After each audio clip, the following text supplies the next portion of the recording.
ननद की शादी। नीता की माँ नहीं थी। उसकी शादी का सारा जिम्मा भाई भाभी के सर था। देखो वर्षा, नीता मेरी इकलौती बहन है। माता पिता ने यह जिम्मेदारी मेरे सर डाली है और मैं चाहता हूँ कि नीता की शादी सबसे अच्छी हो, इतनी अच्छी कि दुनिया देखे कि शादी कैसे होती है। वर्षा यानी नीता की भाभी को नीता एक आंख न भाती। वो उससे हमेशा कंपटीशन करती रहती। जलन के मारे वो पति से कहती है, हाँ हाँ, हम लोगों के तो बच्चे हैं नहीं, जो है लुटा दो सब बहन पर। माँ पिता जिम्मेदारी दे गए हैं, अरे बच्चों का खर्चा देखे या बहन का। देखो वर्षा, मेरे लिए नीता भी मेरा बच्चा ही है। छोटी सी थी तब से मैं ही तो उसे संभाल रहा हूँ। बाकी ऊपर वाला है, उस पर विश्वास रखो, कर्म करो, फल ऊपर वाला दे देगा।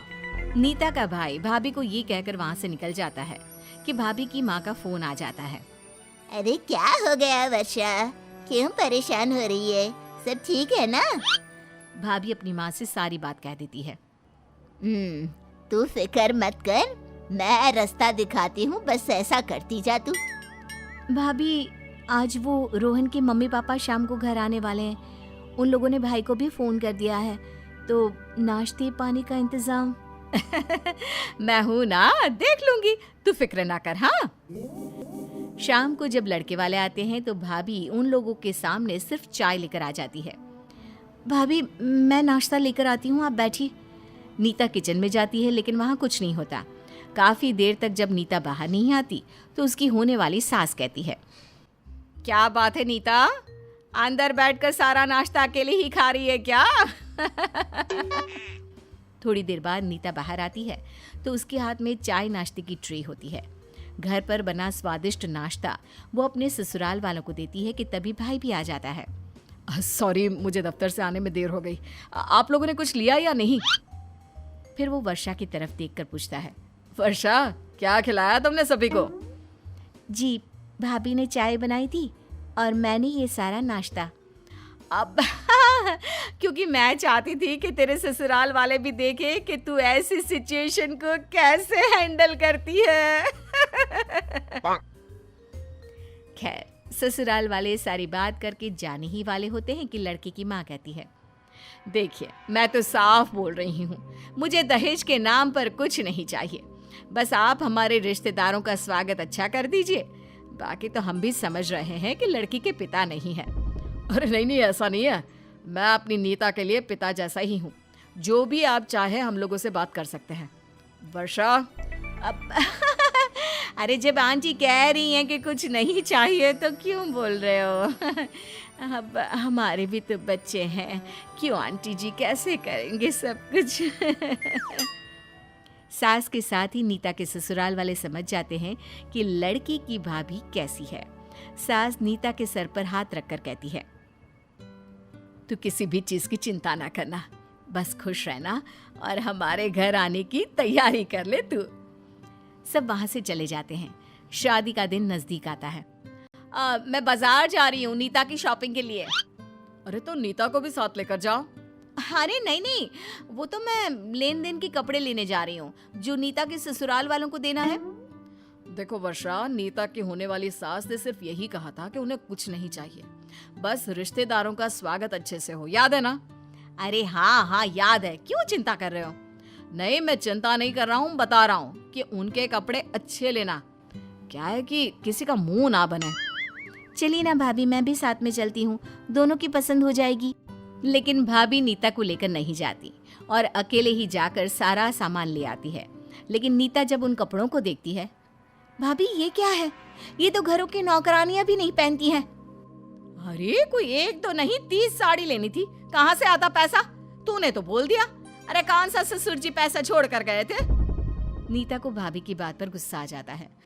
वो रोते हुए कमरे में चली जाती है कि तभी पीछे से भाई आ जाता है। अरे क्या बात हो गई नीता, रो क्यों रही है? तभी भाभी बात को पलट देती है। वो क्या है ना, लड़की है, शादी के बाद विदाई हो जाएगी ना, तो सोच सोच कर रो रही है हमारी नीता। हाँ, ये तो है, उसके जाने के बाद तो घर सूना ही हो जाएगा। वैसे तुम सामान लेने गई थी ना, ले आई? जरा दिखाओ तो। अरे रहने दो ना, एक दो सामान हो तो दिखा भी दो, लेकिन इतनी सारी साड़ियाँ खोलना बंद करना। लेकिन मैंने नीता को दिखा दी है। हाँ अच्छा फिर ठीक है, कपड़ों में कोई कंजूसी ना करना वर्षा, इज्जत का सवाल है। सभी मेरे ऊपर ही उंगली उठा देंगे कि मैंने ही बहन की शादी जैसे तैसे कर दी। उधर भाभी अपनी माँ को फोन करती है।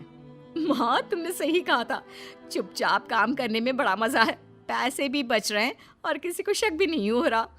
आज ना मैंने लोकल शनि बाजार है ना, वहां से सस्ती सी 30 साड़ियाँ ली, देखने में भी ठीक ठाक और दाम भी मस्त। नीता सारी बात देख समझ रही थी, लेकिन क्या करती, अपनी ही शादी में बोलना उसे ठीक नहीं लग रहा था। ये सारा सामान मैं इस अटैची में डालकर ऊपर रख देती हूँ। लोकल मार्केट से अटैची भी सस्ती मिल गई। अरे वर्षा, वो शादी में जो हलवाई आएगा उससे सामान देख लेना क्या क्या लाना है, कैसे काम करेगा, और जो पैसे मांगे दे देना। क्यों नहीं क्यों नहीं।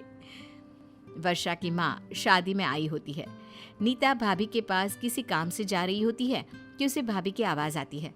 देख माँ मैं क्या करती हूँ, उसके सास ससुर को खाना अच्छा चाहिए था ना। अरे अच्छा खाने के लिए अच्छे पैसे भी तो खर्च करने होते हैं, ये भी तो पता चलना चाहिए उन्हें। मैं ना सिर्फ पूरी सब्जी खिलाकर भेज दूंगी।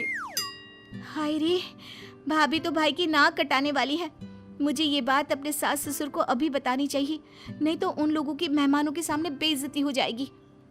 नीता पहले अपने भाई और फिर सभी को भाभी की ये बात बता देती है, लेकिन शाम को जब बारात आती है तो अरे ये बारात कहाँ जा रही है, और फिर ये मेहमान उन लोगों को ये बाजू वाले हॉल में क्यों लेके जा रहे हैं?